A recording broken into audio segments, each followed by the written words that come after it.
Hello friends, welcome back to rise to R. നമ്മൾ ഇന്നു മുതൽ RGHS BSc നഴ്സിംഗ് സ്റ്റുഡൻസിനായി പുതിയൊരു സീരീസ് സ്റ്റാർട്ട് ചെയ്യുകയാണ്. Study with rise to R in a 30 days series. So നമ്മൾ ഇന്ന് ഈ സീരീസ് സ്റ്റാർട്ട് ചെയ്യുമ്പോൾ നമ്മൾ ഫസ്റ്റ് കൺസിഡർ ചെയ്യുന്ന ഫസ്റ്റ് സെമസ്റ്റർ സ്റ്റുഡൻസിനെ ആയിരിക്കും. ഫസ്റ്റ് സെമസ്റ്റർ സ്റ്റുഡൻസ് ആണ് ആദ്യമായിട്ടാണ് അവരുടെ എക്സാംസിനായിട്ട് അപ്പിയർ ചെയ്യാൻ പോകുന്നത്. സോ അവർക്ക് അതിൻ്റെ ടെൻഷനും കാര്യങ്ങളും എങ്ങനെയാണ് ഓരോ സബ്ജക്റ്റും പഠിക്കേണ്ടത്, പ്രത്യേകിച്ച് അനാട്ടമി ഫിസിയോളജി പോലുള്ള പാടുള്ള സബ്ജക്ട്സ് ഒക്കെ എങ്ങനെയാണ് പഠിക്കേണ്ടത് എന്നൊക്കെ ഒരു ടെൻഷനിൽ ഇരിക്കുകയായിരിക്കും. ആരും ഒന്നും കൊണ്ട് പേടിക്കേണ്ട. നിങ്ങൾക്ക് എങ്ങനെ ഇതൊക്കെ പെട്ടെന്ന് എങ്ങനെ ഓരോ പോർഷൻസ് കവർ ചെയ്യാം, എങ്ങനെ സിലബസ് ബേസ് ചെയ്ത് പഠിക്കാം, അല്ലെങ്കിൽ എങ്ങനെ ബ്ലൂ പ്രിന്റ് വെച്ച് പഠിക്കാം എന്ന കാര്യങ്ങളൊക്കെ ആയിരിക്കും നമ്മൾ ഈ വീഡിയോ ഡിസ്കസ് ചെയ്യാൻ പോകുന്നത്. അപ്പോൾ കൂട്ടുകാരെ, നമ്മൾ ഇന്ന് ഈ ആദ്യ വീഡിയോയിൽ ഡിസ്കസ് ചെയ്യാൻ പോകുന്നത് ബ്ലൂ പ്രിന്റിനെ പറ്റിയാണ്. സോ എന്താണ് ബ്ലൂ പ്രിന്റ്? ബ്ലൂ പ്രിന്റ് എന്ന് പറയുന്നത് നമ്മുടെ RGHS യൂണിവേഴ്സിറ്റി അവരുടെ സ്റ്റുഡൻസിനായിട്ട് പ്രിപ്പയർ ചെയ്തിരിക്കുന്ന ഒരു ഡോക്യുമെന്റ് ആണ്. ഈ ഡോക്യുമെന്റിൽ ഏതൊക്കെ ചാപ്റ്ററിൽ നിന്നും ഏതൊക്കെ ടൈപ്സ് ഓഫ് ക്വസ്റ്റ്യൻസ് ആണ് വരുന്നത്, എങ്ങനെയായിരിക്കും മാർക്ക് ഡിസ്ട്രിബ്യൂഷൻ, പിന്നെ ക്വസ്റ്റ്യൻ പാറ്റേൺ എങ്ങനെയാണ്, അങ്ങനത്തെ കാര്യങ്ങളൊക്കെ ഇൻക്ലൂഡ് ചെയ്തിട്ടുള്ള കാര്യങ്ങളായിരിക്കും ഈ ഒരു ഡോക്യുമെന്റിൽ കാണുന്നത്. ഇപ്പോൾ എക്സാമ്പിൾ പറയുകയാണെങ്കിൽ അനാട്ടമിയുടെ ഫസ്റ്റ് ചാപ്റ്റർ ആയ സെല്ലിൽ നിന്നും MCQ മാത്രമാണ് വരുന്നതെന്നാണ് ബ്ലൂ പ്രിന്റ് പറഞ്ഞിട്ടുള്ളത്. അതുകൊണ്ട് തന്നെ നിങ്ങൾ MCQ മോഡൽ ക്വസ്റ്റ്യൻസ് മാത്രം ആ സെൽസിൽ നിന്നും പഠിച്ചാൽ മതി. SA, long SA, short SA പോലുള്ള ക്വസ്റ്റ്യൻസ് ഒന്നും റെഫർ ചെയ്യേണ്ടതായ ആവശ്യം വരുന്നില്ല. നമുക്കിനി ക്വസ്റ്റ്യൻ പാറ്റേൺ, യൂണിവേഴ്സിറ്റി എക്സാമിന് എങ്ങനെയാണ് ക്വസ്റ്റ്യൻസ് വരുന്നത്, എങ്ങനെയായിരിക്കും ക്വസ്റ്റ്യൻ പാറ്റേൺ, മാർക്ക് ഡിസ്ട്രിബ്യൂഷൻ എന്ന് നോക്കാം. സ്ക്രീനിൽ കാണുന്നത് പോലെ അപ്ലൈഡ് അനാട്ടമി എന്ന് പറയും. അപ്ലൈഡ് അനാട്ടമി ആൻഡ് ഫിസിയോളജി ഒരു പേപ്പർ ആണ്. ആൻഡ് അപ്ലൈഡ് അനാട്ടമിക്ക് വരുന്നത് ടോട്ടൽ 37 മാർക്കാണ്. ലോങ് എസ്സെ 10 മാർക്കിന്റെ ഒരെണ്ണം കാണും. ഷോർട്ട് എസ്സെ എന്ന് പറയുന്നത് 5 മാർക്കിന്റെ 3 എണ്ണം കാണും. ഷോർട്ട് ആൻസേഴ്സ് എന്ന് പറയുന്നത് 2 മാർക്കിന്റെ 3 എണ്ണം കാണും. പിന്നെ MCQ വരുന്നത് 6 എണ്ണമായിരിക്കും. ഇനി ഫിസിയോളജിയിലേക്ക് വരികയാണെങ്കിൽ ടോട്ടൽ 38 മാർക്സ് ആണ്. ഇവിടെ ലോങ് എസ്സെ 10 മാർക്കിന്റെ ഒരെണ്ണം ഉണ്ട്, ഷോർട്ട് എസ്സെ 5 മാർക്കിന്റെ 3 എണ്ണം ഉണ്ട്, ആൻഡ് ഷോർട്ട് ആൻസർ 2 മാർക്കിന്റെ 3 എണ്ണം ഉണ്ട്. MCQ വരുമ്പോൾ ഇവിടെ 7 എണ്ണമായിരിക്കും. നേരത്തെ അനാട്ടമിയിൽ 6 എണ്ണമായിരുന്നു. അത് മാത്രമേ മെയിൻ ഡിഫറൻസ് വരുന്നുള്ളൂ. അതുപോലെ അപ്ലൈഡ് സോഷ്യോളജി ആൻഡ് സൈക്കോളജി ഒരു പേപ്പറാണ്. അപ്ലൈഡ് സോഷ്യോളജിക്കാണ് ഇവിടെ 37 മാർക്സ് വരുന്നത്. ലോങ് എസ്സെ 10 മാർക്കിന് 5 മാർക്കിന്റെ 3 ഷോർട്ട് എസ്സേസ് ഉണ്ട്. അതുപോലെ 2 മാർക്കിന്റെ 3 ഷോർട്ട് ആൻസേഴ്സ് ഉണ്ട്, 6 MCQ ഉണ്ട്. അതേപോലെ തന്നെ സൈക്കോളജിയിലും 6 MCQവിന് പകരം MCQ ആണ്. ടോട്ടൽ മാർക്ക് വരുന്നത് 38 ആണ്. നമുക്കിനി അപ്ലൈഡ് അനാട്ടമിയുടെ വെയിറ്റേജ്, ഓരോ കോണ്ടന്റിന്റെയും വെയിറ്റേജ് എങ്ങനെയാണെന്ന് കാണാം. വെയിറ്റേജ് വരുന്നത് ഏറ്റവും കൂടുതൽ വെയിറ്റേജ് ഉള്ള ചാപ്റ്റർ എന്ന് പറയുന്നത് മസ്കുലോസ്കെലറ്റൽ സിസ്റ്റം ആണ്. അതുപോലെ ഏറ്റവും കുറവ് വെയിറ്റേജ് വരുന്നത് endocrine system and sensory organs എന്ന ചാപ്റ്റർ ആണ്. സോ ബാക്കി എല്ലാത്തിനും ഒരു 3.7, 4.9 ആ റേഞ്ചിലാണ് വെയിറ്റേജ് കൊടുത്തിരിക്കുന്നത്. അപ്പൊ എല്ലാവരും മസ്കുലോസ്കെലറ്റൽ സിസ്റ്റത്തിൽ ആ പോർഷൻസ് കുറച്ചുകൂടി ഇൻഡെപ്ത് ആയിട്ട് നന്നായിട്ട് പഠിക്കാൻ ശ്രമിക്കുക.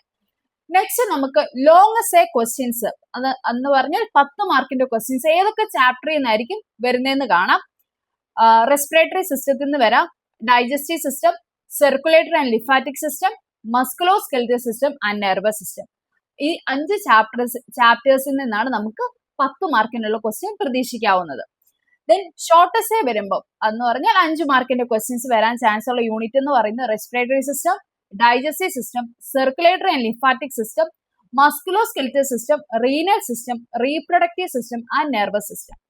പിന്നെ നിങ്ങൾ ഓർത്തിരിക്കേണ്ട ഒരു കാര്യം എന്ന് പറയുന്നത്, ഇപ്പം റെസ്പിറേറ്ററി സിസ്റ്റത്തിൽ നിന്ന് ലോങ് എസ്സെ ചോദിച്ചു എന്നിരിക്കട്ടെ, ആ സിസ്റ്റത്തിൽ നിന്ന് തന്നെ ഒരിക്കലും ഷോർട്ട് എസ്സെ കാണില്ല. വേറെ എന്തെങ്കിലും ഒരു സിസ്റ്റത്തിൽ നിന്നായിരിക്കും ഷോർട്ട് എസ്സെ വരുന്നത്.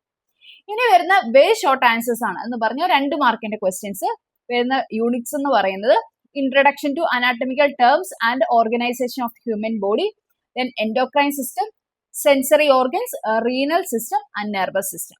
പിന്നെ MCQs വരുന്നത് first chapter and the 6th chapter ആയിട്ടുള്ള sensory organs, musculoskeletal system, renal system and reproductive system. ഇതുകൂടാതെ ഒരു കാര്യം കൂടി നിങ്ങൾ അറിഞ്ഞിരിക്കണം. ഈ പറയുന്ന respiratory system, digestive system, circulatory and lymphatic system, musculoskeletal system, renal system, reproductive system and nervous system, ഇത്രയും ചാപ്റ്റേഴ്സിൽ നിന്നാണ് ലോങ് എസ്സേയും ഷോർട്ട് എസ്സേയും വരുന്നത്. സോ ഇതിൽ നിന്നുള്ള എല്ലാ ഡയഗ്രാംസും നന്നായിട്ട് വരയ്ക്കാനും നീറ്റായിട്ട് അത് ലേബിൾ ചെയ്യാനും ഒക്കെ നന്നായിട്ട് പഠിച്ചിരിക്കാൻ ശ്രമിക്കുക. ഈ MCQs അതുപോലെ തന്നെ വെരി ഷോർട്ട് ആൻസേഴ്സ് വരുന്ന ചാപ്റ്റേഴ്സിൽ നിന്നുള്ള ഡയഗ്രാംസ് ഒന്നും നോക്കേണ്ടതായ ആവശ്യം വരുന്നില്ല. ബട്ട് ഈ ലോങ് എസ്സേയും ഷോർട്ട് എസ്സേയും വരുന്ന എല്ലാ ചാപ്റ്റേഴ്സിൽ നിന്നുള്ള എല്ലാ ഡയഗ്രാംസും നന്നായിട്ട് പഠിക്കുക. നെക്സ്റ്റ് അപ്ലൈഡ് ഫിസിയോളജിയിലേക്ക് വരികയാണെങ്കിൽ നമുക്ക് വെയിറ്റേജ് നോക്കാം. ഏറ്റവും കൂടുതൽ വെയിറ്റേജ് പറയുന്നത് respiratory system, digestive system, circulatory and lymphatic system, അതുപോലെ തന്നെ നെർവസ് സിസ്റ്റം, മസ്കുലോസ്കെലിറ്റൽ സിസ്റ്റം. ഇത്രയാണ് കൂടുതൽ വെയിറ്റേജ് പറയുന്നത്. അതിൽ തന്നെ ഏറ്റവും ഇമ്പോർട്ടന്റ് ആയിട്ടുള്ള ചാപ്റ്റേഴ്സ് എന്ന് പറയുന്നത് ഡൈജസ്റ്റീവ് സിസ്റ്റം, നെർവസ് സിസ്റ്റമാണ്. നെക്സ്റ്റ് നമുക്ക് ക്വസ്റ്റ്യൻ പേപ്പറിന്റെ ലേ ഔട്ട് കാണാം. ലോങ് എസ്സേ വരുന്ന ചാപ്റ്റേഴ്സ് എന്ന് പറയുന്നത് respiratory system, digestive system, musculoskeletal system and nervous system. ഈ 4 ചാപ്റ്റേഴ്സും വളരെ ഇമ്പോർട്ടന്റ് ആണ്. അതുകൊണ്ട് കാരണം എസ്സേ ഏത് വേണമെങ്കിലും വരാം ഈ ചാപ്റ്റേഴ്സിന്. സോ ഇതിൻ്റെ അകത്ത് എല്ലാം ലൈൻ ബൈ ലൈൻ നിങ്ങൾ പഠിക്കാൻ ശ്രമിക്കുക. അതുപോലെ തന്നെ ഡയഗ്രാംസും എല്ലാം തന്നെ വരച്ച് പഠിക്കാൻ ശ്രമിക്കുക. നെക്സ്റ്റ് എന്ന് പറയുന്നത് ഷോർട്ട് എസ്സേ ആണ്. ഷോർട്ട് എസ്സേ വരുന്ന ചാപ്റ്റേഴ്സ് എന്ന് പറയുന്നത് respiratory system, digestive system, circulatory and lymphatic system, blood, musculoskeletal system, renal system, reproductive system and nervous system ആണ്. പിന്നെ വെരി ഷോർട്ട് ആൻസേഴ്സ് 2 മാർക്കിന്റെ ക്വസ്റ്റ്യൻസ് വരാൻ ചാൻസ് ഉള്ള യൂണിറ്റ്സ് എന്ന് പറയുന്നത് endocrine system, sensory organs, renal system, reproductive system and nervous system ആണ്. പിന്നെ ഉള്ളത് MCQ ആണ്. 1 മാർക്കിന്റെ MCQ വരാൻ ചാൻസ് ഉള്ളത് general physiology, circulatory and lymphatic system, blood, renal system, reproductive system and nervous system ആണ്. അപ്പോൾ നമ്മൾ അനാട്ടമി ആൻഡ് ഫിസിയോളജിയുടെ മാർക്ക് ഡിസ്ട്രിബ്യൂഷനും യൂണിറ്റ് വൈസ് ഉള്ള ഓരോ ക്വസ്റ്റ്യൻ പാറ്റേൺ ഒക്കെ എങ്ങനെയായിരിക്കും എന്ന് കണ്ടു. ഇനി അടുത്ത നമുക്ക് സൈക്കോളജിയിലേക്ക് പോവാം. സൈക്കോളജിയിൽ വരുന്നത് ലോങ് എസ്സേ വരാൻ ചാൻസ് ഉള്ള ഒരു ചാപ്റ്ററേ ഉള്ളൂ. അത് കോഗ്നിറ്റീവ് പ്രോസസ് ആണ്, യൂണിറ്റ് 8 എന്ന് പറയുന്നത്. പിന്നെ ഉള്ളത് ഷോർട്ട് ആൻസേഴ്സ് ആണ്, 5 മാർക്കിന്റെ ക്വസ്റ്റ്യൻ.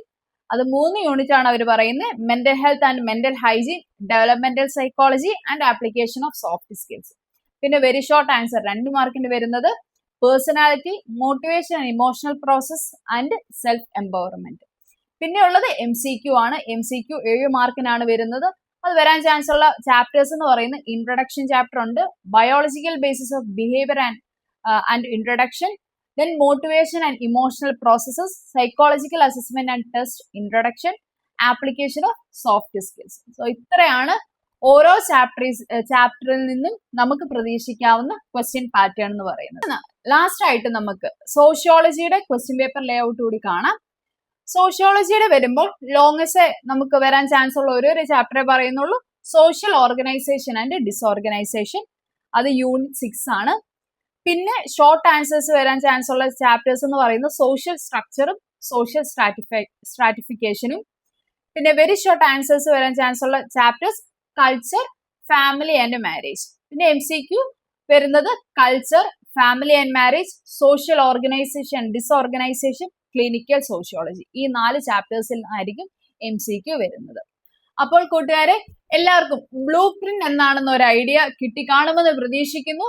ഇനി ഈ ബ്ലൂ പ്രിന്റ് അനുസരിച്ച് നിങ്ങൾ നിങ്ങളുടെ ഓരോ സബ്ജക്ട്സിന്റെയും ഓരോ പോർഷൻസും കറക്റ്റായിട്ട് ഈ ബ്ലൂ പ്രിന്റ് പറയുന്ന പോലെ മാർക്ക് അനുസരിച്ച് മുൻതൂക്കം കൊടുത്ത് നന്നായിട്ട് പഠിക്കാൻ ശ്രമിക്കുക.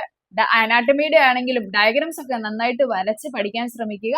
നമ്മളുടെ ഈ സീരീസിൽ നമ്മൾ ആദ്യം ഡിസ്കസ് ചെയ്യാൻ പോകുന്ന അനാട്ടമി സബ്ജക്റ്റ് ആയിരിക്കും, അനാട്ടമി ആൻഡ് ഫിസിയോളജി ആയിരിക്കും. അപ്പോൾ എല്ലാവരും റൈസ് ടു ആറിന്റെ ഒപ്പം പഠിക്കുക. നമ്മളുടെ ഒപ്പം ചേരുകയാണെങ്കിൽ നിങ്ങൾക്ക് എന്തെങ്കിലും സംശയങ്ങളുണ്ടെങ്കിൽ നമ്മുടെ യൂട്യൂബ് ചാനലാവട്ടെ, ഇൻസ്റ്റഗ്രാം പേജിലാവട്ടെ, നിങ്ങൾക്ക് സംശയങ്ങൾ കമന്റ് ത്രൂ അറിയിക്കാവുന്നതാണ്. അതുപോലെ തന്നെ നിങ്ങൾക്ക് എക്സാമിന് ആവശ്യമായ എല്ലാവിധ കാര്യങ്ങളും നമ്മുടെ ഇൻസ്റ്റാ പേജിൽ നമ്മൾ പോസ്റ്റ് ചെയ്യുന്നതായിരിക്കും. MCQ അതുപോലെ പ്രീവിയസ് ഇയർ ക്വസ്റ്റ്യൻസ് എല്ലാം ഇൻസ്റ്റാ പേജിൽ നമ്മൾ അപ്ലോഡ് ചെയ്യുന്നതായിരിക്കും. നിങ്ങൾ ഷെയർ ചെയ്യുക, മാക്സിമം നമ്മളെ സപ്പോർട്ട് ചെയ്യുക, നിങ്ങളുടെ RGHS ഫ്രണ്ട്സിന് എല്ലാവർക്കും അയച്ചു കൊടുക്കുക. അപ്പോൾ എല്ലാവരെയും അടുത്ത വീഡിയോ കാണാം. Bye bye.